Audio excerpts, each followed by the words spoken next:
ప్రాణగండం చందమామ కథ. ఉద్భట దేశంలో గుర్రాన్ని దొంగలించడం జాస్తిగా ఉండేది. పట్టుబడిన దొంగలకు శిక్షలు కూడా కఠినంగానే ఉండేవి. ఆ కాలంలో ఒక పేద దైవజ్ఞుడు ఊళ్ళ వెంబడి సంచారం చేస్తూ ఒక రాత్రి ఒక గృహస్థు ఇంట పడుకున్నాడు. ఆ రాత్రే ఆ గృహస్థు ఇంట ఉన్న ఆడగుర్రం ఈనటానికి సిద్ధంగా ఉంది. అందుకోసం ఇంటి యజమాని ఆయన కొడుకు ఆ రాత్రి నిద్రపోకుండా మేలుకుని ఉన్నారు. అర్ధరాత్రి వేళ దైవజ్ఞుడు బయటకు వచ్చి ఆకాశంలోని నక్షత్రాలకేసి చూసి, ఈ గుర్రం ఇంకొక అరగడియ ఈనకుండా ఆపే దారి లేదా అన్నాడు. అదెలా సాధ్యం అన్నాడు గృహస్థు. మరేమీ లేదు. ఇప్పుడు పుట్టే ఈ గుర్రపు పిల్ల మూలాన ఇద్దరు మనుషులకు ప్రాణగండం ఉన్నది అన్నాడు దైవజ్ఞుడు. ఆ దుర్ముహూర్తంలోనే గుర్రపిల్ల భూమి మీద పడింది. ఇప్పుడేం చేయమంటారు అని గృహస్థు దైవజ్ఞుడిని అడిగాడు. చేసేదేమీ లేదు. నేను చిన్న రాగిరేకు మీద యంత్రం వేసిస్తాను. గుర్రపిల్ల నుదురు మీద చర్మం చీల్చి యంత్రం లోపల పెట్టి మళ్ళీ చర్మం కుట్టేయండి అన్నాడు దైవజ్ఞుడు. గృహస్థు అలాగే చేశాడు. దైవజ్ఞుడు తన దారిని వెళ్ళిపోయాడు. గుర్రపిల్ల బతికింది. దానికి 6 ఏళ్ళు వచ్చేసరికి అది చాలా మంచి గుర్రంగా తయారయింది. ఒక రాత్రి దొంగలు ఆ గుర్రాన్ని అపహరించారు. యజమాని ఉదయం వచ్చి చూసుకునేసరికి గుర్రపు సరలో గుర్రం లేదు. ఎవరు దాన్ని ఎత్తుకుపోయి ఉంటారో కూడా ఆయన ఊహించలేకపోయాడు. ఆయన తన కొడుకుతో, నేను గుర్రాన్ని వెతకడానికి పోతున్నాను అన్నాడు. నువ్వొక్కడవే వెళ్ళవద్దు, నేను కూడా వస్తాను అన్నాడు కొడుకు. నువ్వు కూడా దేనికి? ఎంత దూరం తిరగవలసి ఉంటుందో ఏమిటో అన్నాడు తండ్రి. కొడుకు వినిపించుకోలేదు. తండ్రి కొడుకులిద్దరూ గుర్రాన్ని వెతుకుతూ బయలుదేరారు. వాళ్ళు చాలా గ్రామాలు తిరిగారు. మధ్యలో వర్షం వచ్చింది. ఆ వర్షంలో ఇద్దరూ తడిసిపోయారు. చిలికి వణుకుతూ వాళ్ళు ఒక గ్రామం ప్రవేశించేసరికి వీధి వంట ఒక మనిషి ఒక గుర్రాన్నెక్కి రెండో గుర్రాన్ని నడిపించుకుంటూ తమ కేసు వస్తూ కనిపించాడు. కొడుకు తండ్రితో, నాన్న, ఆ రెండో గుర్రం మనదే అన్నాడు.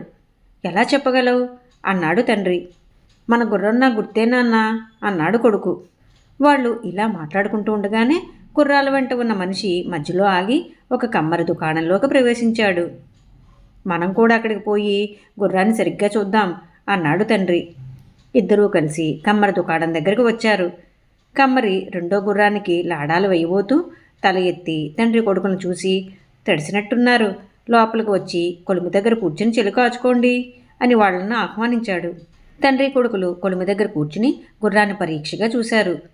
అవునరా, అది మన గుర్రమే అన్నాడు తండ్రి కొడుకుతో. నేను చెప్పలేదా నాన్న అన్నాడు కొడుకు. గుర్రాల వెంట వచ్చినవాడు వాళ్ళ మాటలు విని, ఏమిటి అన్నాడు. ఇది మా గుర్రం, దీన్ని ఎవరో ఎత్తుకుపోయారు అన్నాడు తండ్రి. అలా దొంగతనాలు అంటకడితే మర్యాదగా ఉండదు. ఇది మా దగ్గరే పుట్టి పెరిగిన గుర్రం అన్నాడా మనిషి. తండ్రి కొడుకులు న్యాయాధికారి దగ్గరికి వెళ్ళి ఆ మనిషి మీద ఫిర్యాదు చేశారు.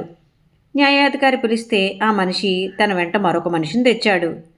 ఇద్దరు న్యాయాధికారి దగ్గర చెప్పారు. ఆ గుర్రం వాళ్ళ కళ్ళ ఎదుటనే పుట్టింది అని, ఇన్నేళ్లు తమ దగ్గరే పెరిగింది. తండ్రి కొడుకుల తరపున ఎలాంటి సాక్ష్యం లేదు. మీరు అబద్ధాలు చెప్పి ఇతరుల గుర్రాన్ని కాజేయ చూసినందుకు ఉరిశిక్ష విధిస్తున్నాను అన్నాడు న్యాయాధికారి.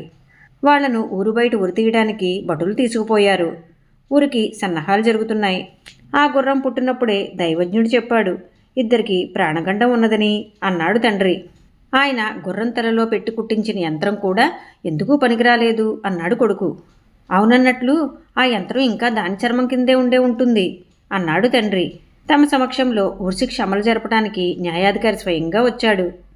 అయ్యా న్యాయాధికారి గారు, ఆ గుర్రం ముఖం మీద చర్మం చీల్చి చూడండి, లోపల యంత్రం వేసిన రాగరేకు ఉంటుంది. లేని పక్షంలో మమ్మల్ని ఉరితీయండి అన్నాడు తండ్రి. కత్తి తెచ్చి గుర్రం ముఖం మీది చర్మం కోశారు. లోపల రాగిరేకు ఉన్నది. న్యాయాధికారి తండ్రి కొడుకులకు ఆ గుర్రాన్ని ఇప్పించి అది తమది అని చెప్పిన ఇద్దరిని అప్పుడే ఉరి తీయించాడు. దైవజ్ఞుడు చెప్పినది నిజం కావటమే కాక ఆయన పెట్టిన రక్ష కూడా ఆ తండ్రి కొడుకుల్ని కాపాడింది. ఈ కథ మీకు నచ్చినట్లయితే లైక్ చేయండి, షేర్ చేయండి. మరిన్ని మంచి కథల కోసం మా సంపత్ ఛానల్ని సబ్స్క్రైబ్ చేసుకోండి.